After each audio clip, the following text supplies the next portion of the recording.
Hari ini 3 Oktober 2024, saya akan bahas mengenai XAUSD. Seperti biasa teman-teman sekalian, kita selalu bahas mulai dari Saxo. Kita ngomongin di daily, gunanya buat apa? Ya sebagai marking lah, kita ngelihat pembentukannya.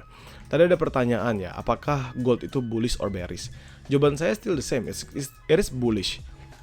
Dengan mata telanjang pun, teman-teman bisa tahu ini bullish. Ya, perlambatan yang terjadi ini hanya pembentukan base. Kapan kita bisa tahu dia sudah mulai masuk momentum bearish? Ya ketika base-nya break, dia menunjukkan penurunan. Yang artinya market structure menyatakan bahwa ini adalah rally base drop. Di situ. Tetapi selama dia nggak ada sama sekali ngedropnya, means it's just gonna be bullish momentum, going up and up and up and up. If you check it by daily, if you check it by weekly, see, if you also check it by monthly, it's totally the same. Yeah, it's totally the same. It's just another rally. It's just another rally. Ya, kalian bisa perhatikan sendiri. Now kita balik ke daily, kita ngomongin dari yang dekatnya aja. Base terbentuk, ya teman-teman bisa perhatikan. Di sini PDH PDL totally the same. Ini lowestnya ada di 2641, ya. 2641 menurut saya sih karena data IDP-nya kemarin positif, maka dia dorong ke bawah. Tetapi tetap sama, dia still within this base. Paling bawah teman-teman lihat 2628, 2625 means ini akan menjadi area buy saya, ya. Lalu paling atas ada di 2673, 2665 nih juga area supply zone di atas. Ini secara daily aja ya kita ngomonginnya. Jadi kita tahu secara daily base good things for seller, kita masih bisa nge-sell dan lain sebagainya, tetapi bullish momentum still there. Masih ada di sana. Sampai kapan? Tadi saya sudah bilang, sampai dia breakout. Dia break this one, drop ke bawah, strong, maka nextnya dia strong, makan base ini. Dia break atasnya strong, maka nextnya dia akan lanjut ke atas. 2700, here we come. Ya, now back to Oanda, kita balas di H4. Kita tanpa perlu ngelihat, kita ngomongin basically dalam chart yang terjadi. Di sini teman-teman melihat sama seperti kemarin saya bahas, dia membentuk yang namanya lower high.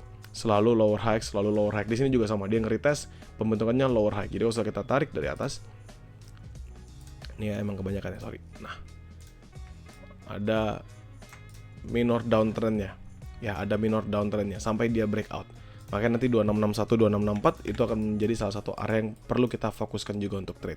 Nanti kita bisa ngeliat di H1. Masih cek di sini, teman-teman lihat beberapa zone yang mempertahankan dia up, drop, ketahan, up dan drop lagi, ketahan dan up di sini ketahan. Let's see apakah dia mampu break 2660-an tadi untuk melanjutkan penguatannya. Dengan kita bisa perhatikan kalau misalnya di H4 sendiri ya, kalau misalnya di H4 sendiri sih memang nampaknya dia nggak berhasil banget nih untuk membentuk yang namanya higher high. Tetapi kalau misalnya kita ngomongin dari minornya aja di sini, ini adalah low, ini high, ini adalah higher low. Dan if dia berhasil break untuk higher high di 2670-an, maka nextnya dia bisa bullish momentum. Kita ngomongin di A1 agar teman-teman lebih paham. Karena apa? Karena ini adalah area trade kita. Sekarang saya akan hapus beberapa level dulu yang mungkin bikin teman-teman pusing. Ini adalah gambaran yang kemarin saya bahas, persis sama, yaitu pergerakan market nggak kemana-mana. Ya, pergerakan market nggak kemana-mana, memang lebar. Ini semalam saya tungguin nih area 2661, 2664. Ternyata dia nggak masuk-masuk, saya sudah istirahat terlebih dahulu, ternyata dia hit. Dia drop signifikan banget sampai 2640-an. Dia hit kembali, dia drop lagi. So, this level is still gonna be my go-to level untuk entry. Yep, my go-to level untuk entry.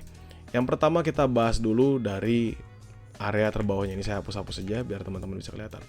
Kalau misalnya kita ngomongin menggunakan garis, sebenarnya they always close here. Selalu closingan di sini. Di berapakah itu harganya? Teman-teman kalau misalnya nggak bisa ngelihat, ini adalah di 2648. Selalu close di sana, di H1-nya ya. Kalau misalnya saya ubah ini menjadi candle, teman-teman ngelihat berkali-kali dia taking the liquidity, drop, banyak banget. Tapi always closingnya 2648, always. Ya, selalu closingnya 2648. Means 2648 ini akan menjadi salah satu area buy-nya saya. Ya, walaupun memang teman-teman lihat banyaknya dropnya, tapi 2648 ini salah satu area buy-nya saya dulu.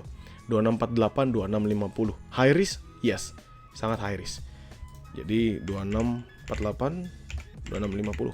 Sorry. Selama apa? Tentu selama 2648-nya nggak breakout. Ya. Dan ingat ya, ini volatility-nya banyak banget.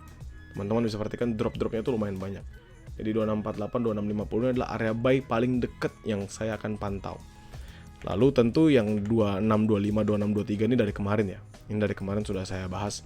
2625, 2623 itu sudah menjadi area buy kita juga, dengan buy medium range 2616, 2614.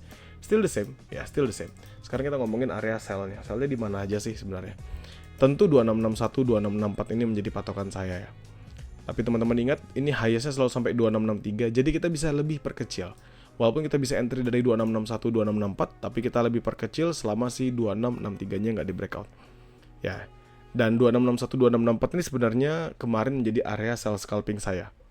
Ya, jadi bolak-balik makan, sell di sana, sell scalping. Untuk sell yang memang kita totally mau nge-sell itu di 2671, 2673 dengan nanti di 2683, 2685. Nggak banyak yang berubah sih kalau misalnya saya bahas mengenai XAUUSD.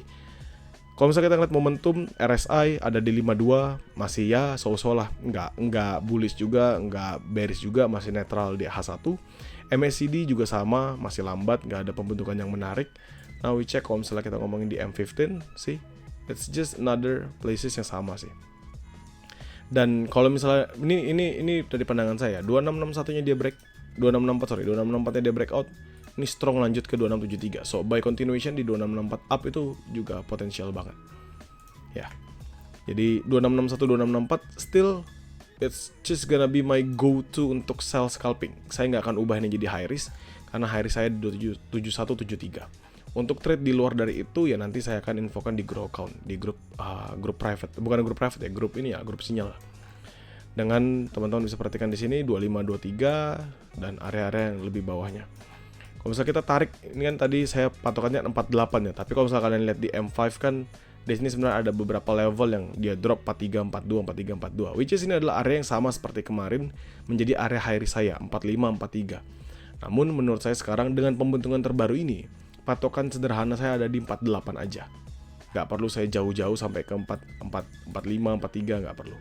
Ya, patokan saya hanya ada di area 48 saja sebagai area saya untuk entry. Kenapa saya hanya akan entry di sana? Karena begini teman-teman. Selama dia sideways, kan kita tuh butuhnya pergerakan yang seperti ini. Kita tuh maunya gini.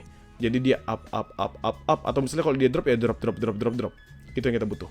Tapi kalau dia bentuknya sideways, kita tuh nggak bisa ngapa-ngapain sampai dia breakout. Contoh kayak gini. Sampai dia breakout dulu baru kita bisa ngapa-ngapain. Break, drop, break, lanjut. Atau misalnya di sini. Ini kita nggak tahu dia mau ngapain. Walaupun ini lama-kelamaan dia selalu bentuk yang lebih tinggi ya. Kita kalau lihat base yang lain, pembentukan base yang lain tuh kita nggak tahu. Misal di sini, ini kita nggak tahu dia mau ngapain. Jadi kita bisa manfaatkan atas bawah terus menerus. Jadi bisa nge-abuse atas bawah sampai dia breakout. Jadi misalnya 48 ini dia break, ya 48 ini dia break, saya punya pandangan dia akan drop sampai ke 30-an. Gitu. Jadi ya itu dulu dimanfaatkan. Karena apa ya, kita tahu minggu ini akan ada NFP, malam nanti akan ada ISM sih, banyak banget newsnya, oke. Jadi wajar jika market itu still waiting. Walaupun memang ada tensi-tensi geopolitik yang kuat yang bisa mendorong penguatan dari gold. Jadi kalau kalian tanya sama saya, my conviction still going for bullish, still the same. Tetapi selama dia sideways seperti ini, atas dan bawah tuh kita bisa manfaatkan entry buy, entry sell, entry buy, entry sell. Jadi teman-teman sesuaikan dengan metode trade yang kalian jalankan, jadikan MapKing ini sebagai referensi. Dan teman-teman di Grow Account seperti biasa, nothing to be worry about, karena saya pasti akan selalu share MapKing-annya di dalam grup. Thank you.